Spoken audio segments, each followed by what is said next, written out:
I think you have two different types of publishers. So you have publishers who are basically destination publishers, and their primary strategy is about getting people to their property. So the role of social media there is essentially hooks back to your property where you can monetize them.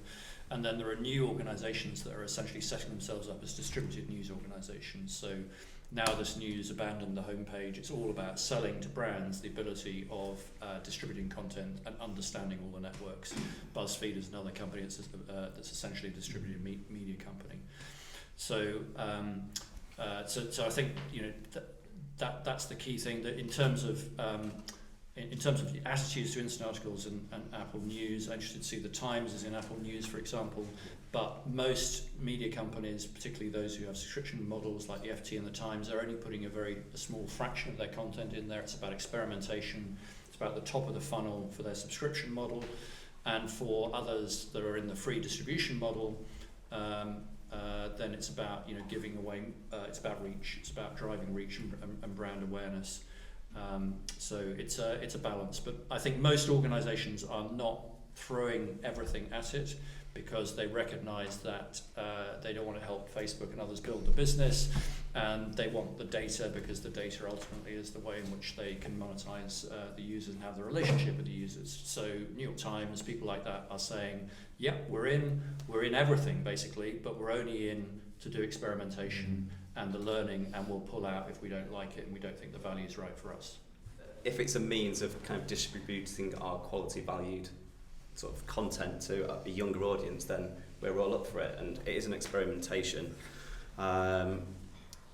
Sun's quite an interesting one, because a few months just before Rebecca joined, we took a kind of strategic view that we'd start pushing content out through social, and we've seen through that, naturally, we've seen 3 times more traffic in October since June, so we've seen a huge growth just pushing content out.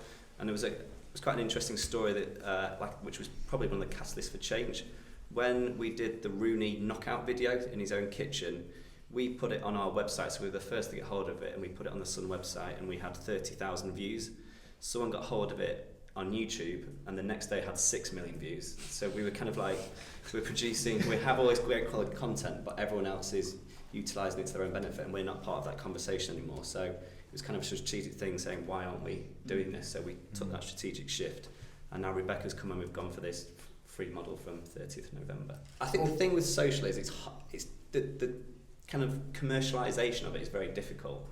So for Times Fashion on Twitter, for example, we have 2.1 million followers, which is incredible really, but there's still a bit of a, what do we do with it? How do we commercially, how do we have a constant stream of revenue coming in? And that's like ongoing conversations between ourselves, editorial, who's tweeting, how do we do it, which brands we're going to use. So I think we see it as a form of revenue, but it's still not going to be. So the revenue stuff hasn't really started yet, has it? And the whole point of things like Apple News and Facebook Instant Articles is to provide a revenue model and a monetization model built into those formats, and we're only just starting to see them come through now.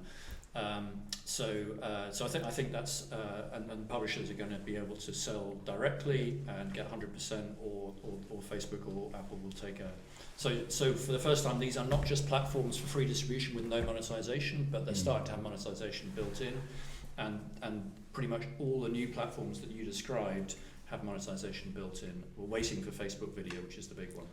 Yeah, I think they've realised they're not kind of content creators, they are distributors, so they need to offer something back to us as publishers to give them their content, and as they've given us like 100% of the ad revenue, it's a kind of an attractive model not to be on it really.